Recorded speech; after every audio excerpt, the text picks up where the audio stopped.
Welcome to episode 104 of Anchored in Education.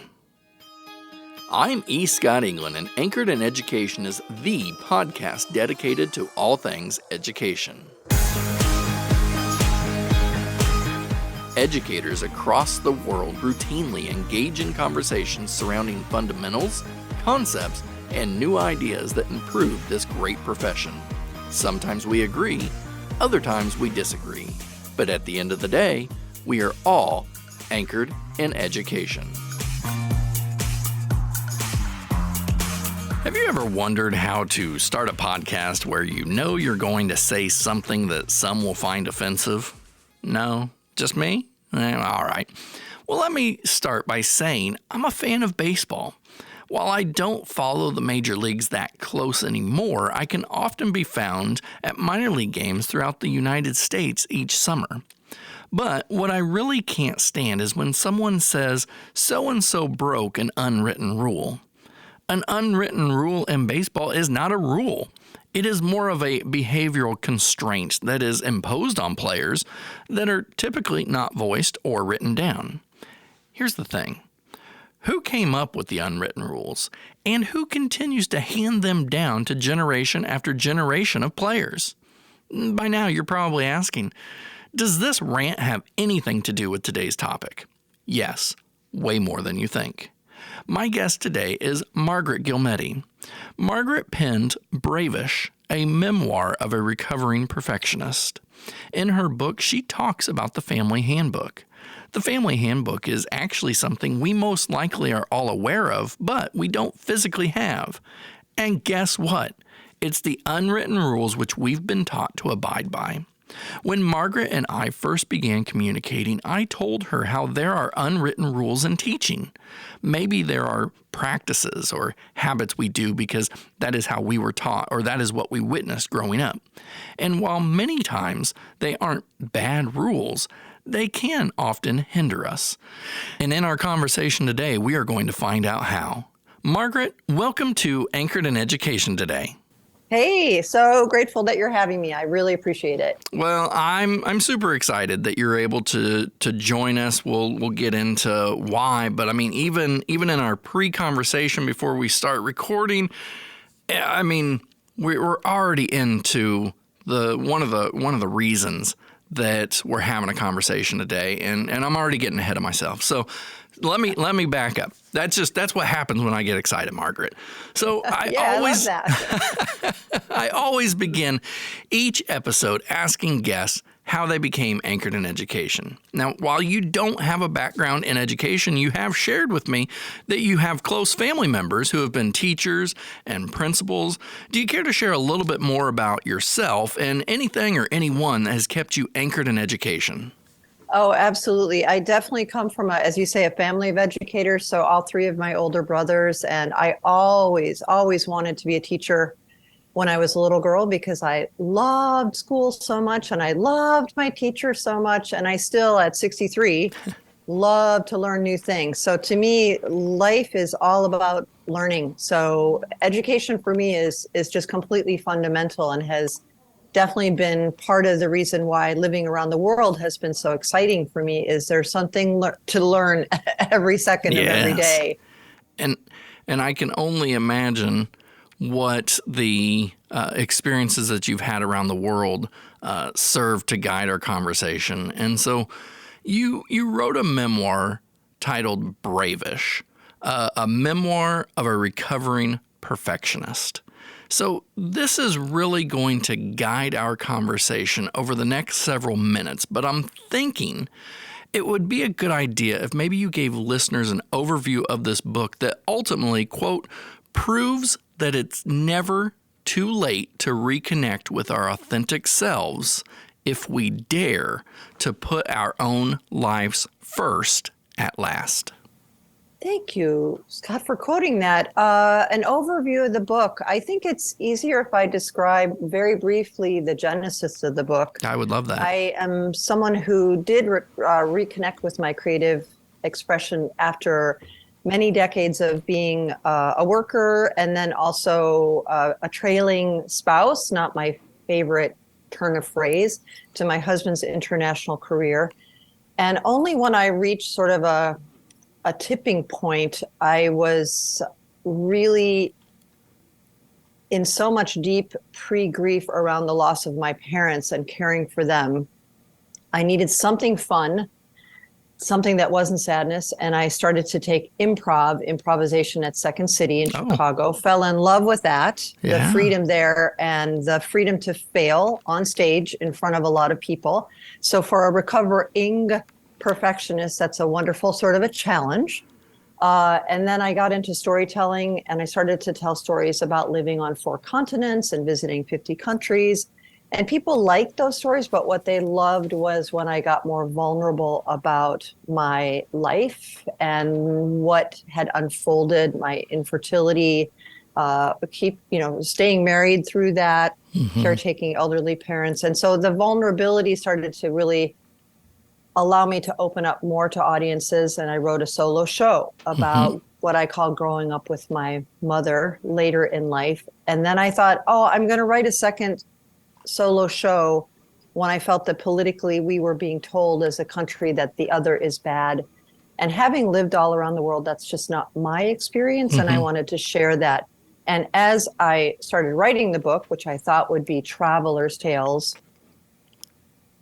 I realized it wasn't just my literal journey, it was my emotional journey to coming back into my own voice after many years of thinking that only taking care of other people was the only way to go. Some inherited lessons I had learned. And I love to take care of people, but I got to a point where I thought, you know what?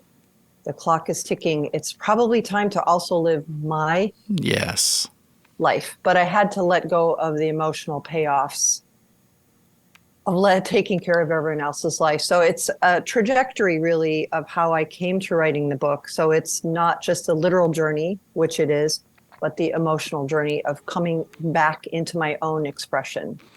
And we're going to dive into that a little bit more, especially those, life lessons that you got growing up. But I want to talk for a minute about the Second City experience that then I'm guessing that served as kind of the platform to your storytelling, which, for listeners out there, you've won 2, I believe, storytelling like grand slams. And this is a big deal.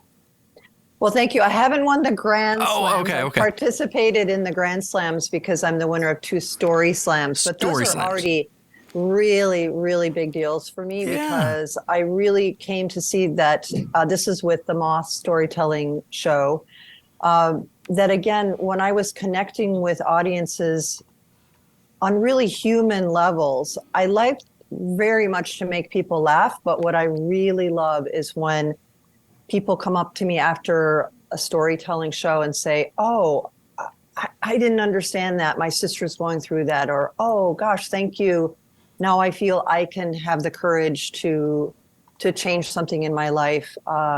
When people would be touched in a way that I felt was helpful to them, I mean, talking about education, that's how I see educators, is sharing their experience and their knowledge in a way that allows people to live better lives, no matter the age. That's how I see educators. And so storytelling, yes, improv definitely took away my fear of, what could go wrong.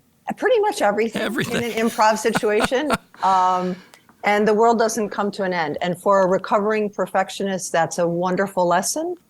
I also am really grateful in my professional life, did a lot of presenting. And while I'm an introvert in terms of restoring my energy, I'm a very social person. So I can do that kind of thing in a burst of energy before I have to retreat. But early on in my professional life, I was giving a presentation to 100 people about traveling to Italy. And at the end, 99 people gave me a standing ovation. And one man in the first row was audibly snoring. I'll tell you what was fantastic about that was, as a young person, it cured me of the feeling that you can please all the people all the time. Oh, yeah. So I figure, sometimes people are sleepy. They need a nap. So I don't worry about it. Yeah, there you go. So you're right. The improv helped with the storytelling. And I love that, because if there's really two things that I think teachers can identify, whether they consciously know it or not, it's that in the classroom or in the schools, it's a lot of improvisation. I mean, I would like to think that every lesson I designed went just as planned, but I would be fooling myself. But then also the storytelling aspect, and that, like you said, it's your opportunity to be real, raw, truthful. You can throw in the comedy, you can have the emotion, and I think so many of teachers have that inside, and maybe they're scared to share it. Maybe they're scared of how it will be perceived, or maybe one of those things. And I'm hoping as we continue the conversation, people can understand why it is so important that if you've got something inside, to the benefit of getting it out there. And so it kind of takes me into one of our earlier conversations. You mentioned the Family Handbook, and I'm doing the air quotes for everybody listening. So it's also something that's prominently featured throughout your book. The Family Handbook is essentially those unwritten rules that are taught either outright or through those unspoken actions. And I connect this to education, in that we often teach how we have been taught, and we follow kind of this unwritten playbook, handbook for teaching. So can we spend a few minutes talking about how unwritten rules, often found in our proverbial handbooks, and how they can impact us in so many ways? Well, I really appreciate you bringing that up, because that's really the umbrella under which the whole book unfolds. Is something I didn't realize. I mean, I realized how I had been raised with wonderful values. So I don't want to take away from those wonderful values. What I come to realize in the book, and I think is true for a lot of folks who look at these unwritten rules, is taken to excess. They can really hamper us. Or when I will speak for myself, when I use them as an excuse not to do something else, because I thought, oh, but wait, I can't do that because I have to do this. So I came to see that what I was carrying with me on this journey around the world was what I call the Davis Family Handbook. Yes, using the air quotes there. Yeah. And I solemnly swore to abide by them, because my parents were great people and they raised me with these good rules. But it was, if you want it done right, do it yourself. I would add for myself, for many, many decades, it was do it yourself yesterday perfectly without any help. So that's the implied sort of message. So I really admire people who take responsibility and get stuff done. But I've had to learn it doesn't need to be yesterday. It probably isn't going to be. It's not going to be perfect. And it doesn't need to be by myself. So that's probably, if I look at the letter to my younger self about this handbook, it's like, gosh, ask for help and accept help. So a lot of those rules, don't wash your dirty laundry in public or linen in public. That the storytelling and the improv definitely helped cure me of that, because again, not only does it organically come out, as you say, with educators or anyone sharing their experience, that's what makes us human.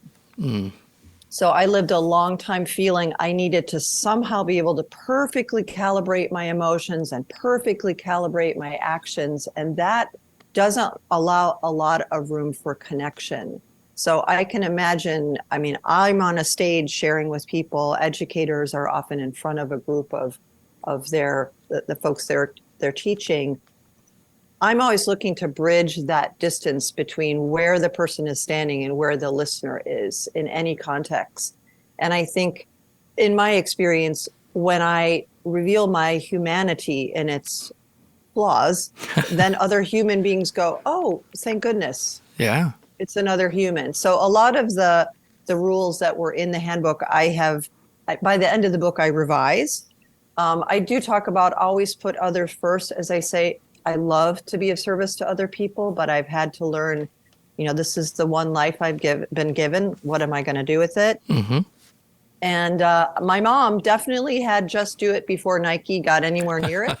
She was a very just do it kind of person. Yeah. And I've also really had to learn there is room for just don't do it if it doesn't feel right on a gut level or an instinct level or a heart level or a fatigue level. Yeah, So there's sure. a lot of learning for me there in terms of using different speeds and rhythms in my life, where I used to always think it had to be full on, full speed ahead, no looking back, no consideration. So it's definitely been a journey. And I think the thing that I learned in revising this was there is definitely, I'm not sure that I like a cost or a price to pay, but it does oblige us to let go of the emotional payoffs of doing it the way we were taught, as Mm-hmm. you say, either by insinuation or literally, because that's what I felt kept me safe, was if I do it by the handbook, I'm a good girl, I'm a good person. Right. And I've had to grow into, what is my truth? Yeah. And I want to unpack a little bit of the guilt that we feel sometimes when we go against the handbook. But before that, just listening to what you're saying, you're talking about the perfectionist and and how do it yourself, do it yesterday, and all that. It takes me back to a conversation I had with a former guest, Jody Eckleberry Hunt, in which she talks about we're going to drive ourselves mad if we're trying to control every aspect of our life, if we're trying to do everything. And so, I mean, did you find yourself in times where you were doing for everybody else, putting yourself last, trying to take control of everything? I mean, did you find yourself, just going crazy? Thank you for calling that out, because yes, that's the feeling.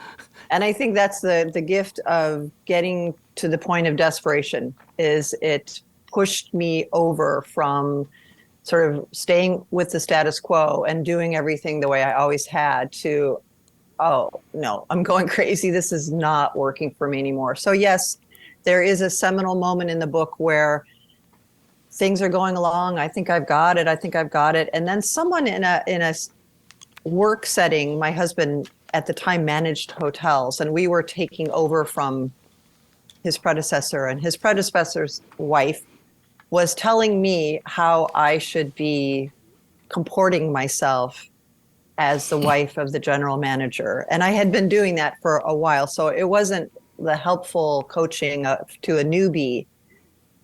And she was suggesting that I do things in a way that is, as an introvert, fundamentally so stressful for me and so awful for me, that something my tiny little introvert nerd self was like, oh no, that's a step too far. And you're right, it was that feeling of I'm going to go crazy if I don't learn to do things differently. So I do talk about at the beginning of the book, I was unconsciously incompetent. I didn't even know the things that I didn't know about the emotions I was feeling. I didn't have access to them. And this is the point at which I become consciously incompetent, where I realize, oh, this isn't working for me. I don't quite know what to do about it, but something has to change. And then I think the life journey for all of us is becoming more Mm-hmm. consciously, more competent. I won't say I'm there, but learning how to do things that serve our life's purpose, or why we're here, or just for today, or whatever works for folks. So yes, there was a tipping point where I was like, no. And it's such a tiny, tiny thing, but that was for me. That's it. Absolutely. Well, and I mean, I think that we're at that tipping point, and so let's just talk about anytime we go against the handbook, it leaves us almost feeling guilty, I think would be a safe way to put that. And so you spoke about this in the book when you informed Patrick that you will be by his side when you add value, and you will not be by his side when you don't add value. So while to many this might make a lot of sense, to you at the time, it was a huge step in which you recognized that the handbook would be in an uproar. So, what advice can you give those who are looking to take a stand against their handbook and advocate for themselves? Wow, what a beautiful invitation for any of us. Scott, thank you. Yeah, I was very afraid that the handbook would be in a tremendous uproar. And the handbook probably was. But by that stage, luckily, I was sort of tiptoeing into investigating all these ways to irritate the handbook. And what I really learned was let the handbook be in an uproar. It was there to keep us safe, possibly at the beginning of our lives or early on. And there's good to it. So I really learned to say thank you to the handbook. Thank you, handbook, for those wonderful rules to live by. And now I'm going to try something different. And it's that wonderful feeling of, as someone said to me, treat yourself, Margaret, like your favorite dog. So sometimes it's sit, stay. So as opposed to running away from it or fleeing the discomfort of changing our emotional sort of pathway, I just learned to sit in the discomfort. Yeah. Stay, know that life goes on. In that particular instance, the big revelation was my husband, who's a wonderful person. It really helped me to realize he never once asked me to do all of the things that I thought I was obliged to do per the handbook. He's not that person. So it was like, I've been working under a false set of assumptions that I have to be doing something. And Right. It really opened up a pathway. And you talk about this a lot in your work, that choice, that I have a choice every day and everything I do, literally, and how I am. I have a choice in how to show up to make it a more positive experience, to give what I'm meant to give. So it was a huge moment of fear, then calmly letting the internal storm pass through me, a big sigh, and then, okay, wow, how can I go forward making different choices? Yeah, and one of my, as I was thinking, was what was the reaction of your husband, and it's refreshing to hear that. I mean, he was supportive of that. I mean, I can almost envision him, sitting there. Now I can't remember from the book what he referred to. Was it a Maury, or he referred? Yes, Yeah, those okay. are our pet names. Yes. Exactly. And Exactly. but I can almost picture him being like, that makes perfect sense. That Exactly. why, and so it's. I think that is a great reminder to many people that are afraid to, voice their opinion, or I don't want to say stand up for themselves, but in a way take care of themselves. Maybe is a better way to frame it. And I think a lot of times when we're talking, whether it's ourselves with spouse or friends, colleagues, coworkers, bosses, whatever it may be, like a lot of times, if we advocate for ourselves, we may find out that the expectation that we've been living by has only been our expectation. Exactly. Yeah. Scott, where were you? I could have saved a lot of heartache if we had this conversation a long time ago. Well, I tell you, but I've learned a lot from reading Bravish. And so if I can, Margaret, I'd like to circle back around to perfectionism, because we've talked a little bit about it. But now, and like I said, we've talked about this. We've tackled it in Anchored in Education. It's not complete because we have not solved how to get rid of perfectionism. And we have not figured out on Anchored in Education that it just can't exist. And so what our goal here is, maybe we can help educate those and understand from your experience, how does perfectionism keep people from living their fullest life? That's definitely the case for me. Definitely. I mean, I have to admit, I really do love people who strive for, for the perfect. that they're going for the best they can offer in any circumstance. I still think that's a very worthy goal. What I no longer do is beat myself up when I fall short, because it's just plain gonna happen. So I think for me, again, it's been many, many instances of falling short of what I thought I was supposed to do and seeing that it's still good. I read a wonderful quote recently that I may be the last one to see this, but on the days, something along the lines of, on the days that you've only got 40% to give and you give 40%, you've just given 100%. Oh. And that really touches me, because I really set a standard for myself it was not 100%. It had to be 100%, 150% all the time.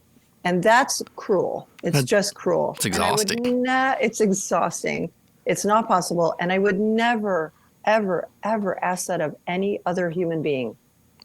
So I had to really come to see, oh gosh, I would never ask that of anyone else. Why have I put myself in a position to think I'm somehow superior to every other human being? Excuse me, that I alone am capable of being at 150%. It's like, oh, come on, quit it and give yourself a break. So I'm much better at giving myself a break. I will admit it is still a tremendous struggle for me. It is still definitely, that's why recovering.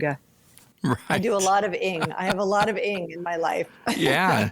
Well, excuse me, I love how you reframed it to say that it's fine to pursue the perfectionism, and as long as we're willing to give ourselves a break, as long as we're willing to realize that if we don't meet it, it's still okay. Like, we did the best we could. And, I think so many times we don't give ourselves the break. Am I understanding that correctly? I think that's true. I think most of the people I'm close to they don't give themselves a break in a lot of things. Even this morning, I'll be honest with you, I was looking for our Zoom link, and I don't usually put things on a calendar. I usually keep the Zoom link, and I thought, oh my gosh, I can't find the Zoom link. I can't find the Zoom link. And I thought, there is a solution here. You could reach out and ask for the Zoom link. But for people like me, that feels like a huge act of, oh no, what is my producer, friend, host going to think of me? It's a tragedy. And my friends just look at me and shake their heads. But people who get it, get it. Yeah. It just feels like I have to do this perfectly. No, what I really want to do, choose to do, is to be human and fallible and ask for help. As someone said to me during the really difficult times of caring for my parents at the end of their lives, and I was running around trying to make everything perfect. And I didn't realize I was really shutting other people out by doing that. And someone very close to me finally said, you know what, you are disallowing the blessing of caring for them to other people. And I don't mean that just when people are caring for elderly parents, but that is, I think, a blessing when I'm allowed to help someone else. And so it took me a long time to learn that also applies to me. So if I forget where the Zoom link is, I bet you would have been okay with me reaching out to say, could you send me the Zoom link again? You're not going to cancel the whole podcast interview, I hope. No. So, yeah. And people want to know that we're human. Absolutely. And, several episodes ago, I had a guest on, Zach Cohen, and we talked about normalizing failure. And, I approach the podcast in the same way, in that I want Anchored in Education to, feel professional, to, sound professional. But ultimately, myself and my guests on the other end, we're human. And things are going to go wrong. And it was a great episode in that we were talking about normalizing failure, and the entire first attempt was nothing but one giant failure. And and I yeah, and it was what a great lesson, though, to realize, like, hey, sometimes the best laid plans go to pot and life goes on. Like Right. we pack it up, we try again the next day. We email for the Zoom link if we need to, and life goes on. Now, for the listeners out there, you found the Zoom link because you didn't email me. Thank you. Margaret, before we go, let's talk about cultures. You've been fortunate to live on 4 continents. You've visited nearly 50 countries, and with each of these comes a learning curve, a culture shock, as we often refer to it. But I'm hoping you can relay your experiences of integrating with local culture and how we can appreciate worldly perspectives and refining ourselves. Oh, thank you. This is one of my favorite topics because my mom said I was born with 1 foot rooted. I grew up in the suburb of Chicago, and 1 foot out in the world, which is, I'll give you a really odd image of 1 foot flailing around, but that's true. I think I've always thought the world is a fascinating place. And by the world, I mean any place outside my living room, Yeah. Even if I get on a new street in my hometown. So I will say living around the world has been a nonstop learning experience, which I cherish. I will say living as an expatriate, I thought, that's where the book starts is, I've got this. I love languages, so I studied languages. I traveled a lot, and I thought moving someplace, this is going to be a piece of cake. It was not a piece of cake. Yeah, I could see that. As readers will find. So I've never regretted any of the places that my husband's career has taken us or our travels have taken us, but it has been the catalyst for a lot of the learning of throwing myself on the mercy of strangers, recognizing my real emotions, recognizing, a lot of the things that we've already talked about came from being pushed into this place of extreme discomfort. So travel, I love because it gets me on the wrong foot, but there are moments where it's like, oh my goodness, I'm so off balance. So for a control freak, that's a good thing. It kind of pushes me out of my control zone. Sure.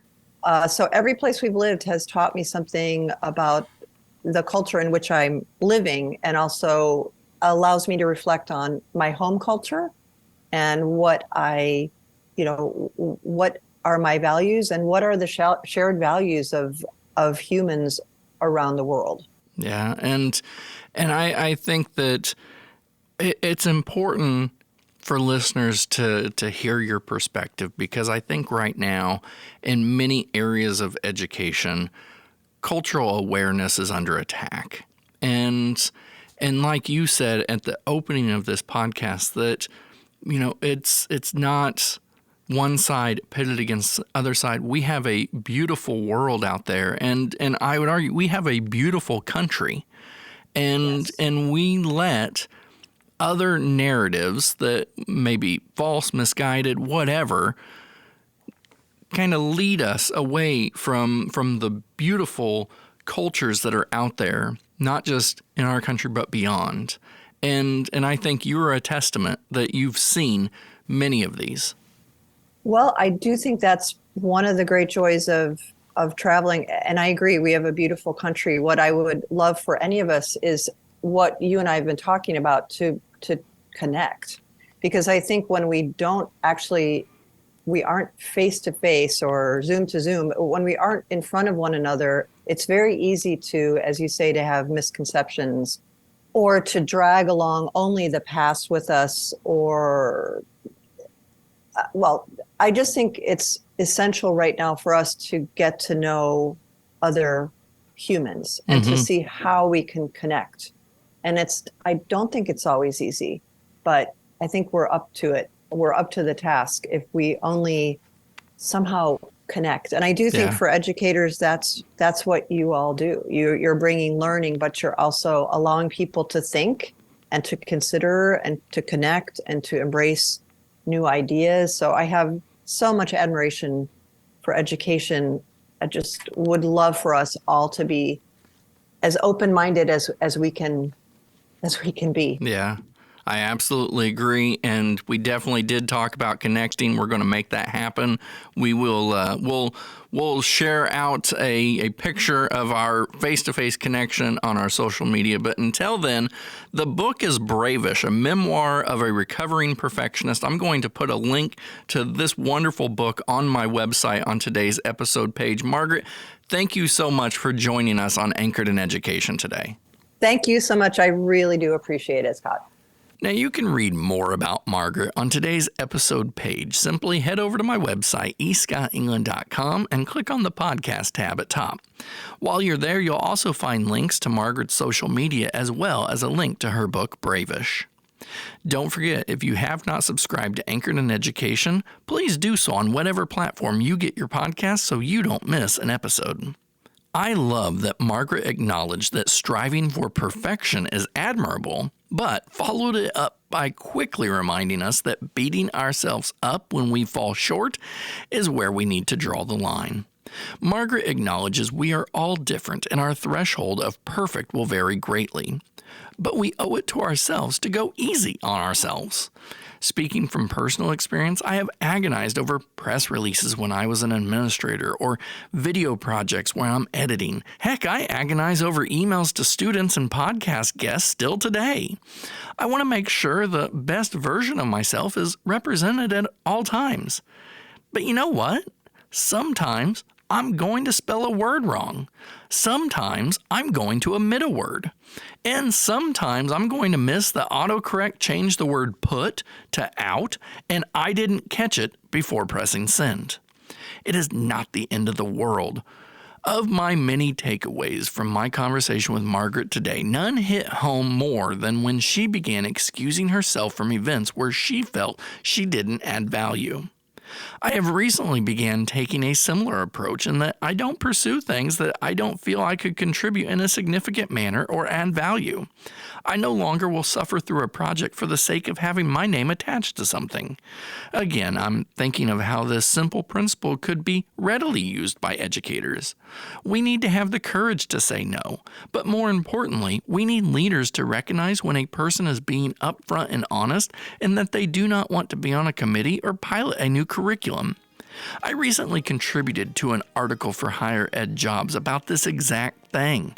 As educators, we must not lose our identity as we try to mold ourselves into a perfect version of what we believe people want to see. That simply is not sustainable. Allowing each of us to be our own unique selves is what helps keep us all anchored in education.